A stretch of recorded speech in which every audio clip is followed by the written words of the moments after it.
Nadiskwalipika ti North Alliance Motors Corporation wenno NAMCO iti bidding ti City Government of Lawag para iti supply ken delivery ti 80 a unit a van o mausar para kadagiti social services ken developmental programs. Inlawlawag ni Mayor James Brian Alcid digiti rason ti Bids and Awards Committee iti panakadisqualify ti kumpanya manipod iti procurement process. Sigon iti Notice of Disqualification nga inisyo ti Bids and Awards Committee iti Lawag City saan anatungpal ti NAMCO iti maysa kadigiti mandatory requirements iti bidding, particular ti beneficial ownership disclosure.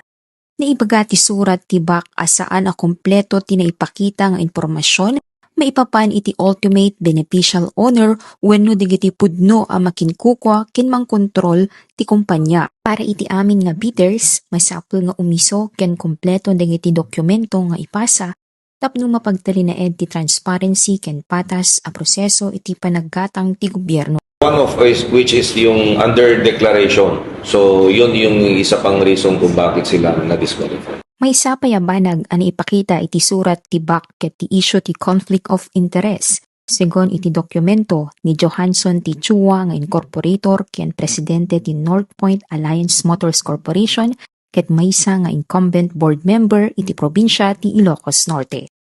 Nakita med nga one of the board of directors is a public official, so that's one ground nga talaga aglalo na the decision making na. So that's conflict of interest kami na po. So if DJ Pelaeng before opening the bid, no nakita dan nga the issues dan, talaga nga malukatan di bid. Ipanggep ti city ket saan namang laped ti anyaman na kumpanya no di ket siguraduen a matungpal dagiti paglintegan ken requirement tapno maprotektaran ti interes ti publiko. Segon iti BAC ti desisyon amang diskwalipika iti NAMCO ket naibasar iti Republic Act No. 12009 wenno New Government Procurement Act dagiti implementing rules and regulations ken dagiti bidding documents. Iti maudi a paset ti surat impakaammo ti BAC nga adda dagiti remedyo a mabalin nga usaren ti kumpanya no kayadda nga agpara consider babaen iti naitudeng a proseso. Manipod dito City Hall para iti IFM News, Idol Gina V, Tatak, IFM.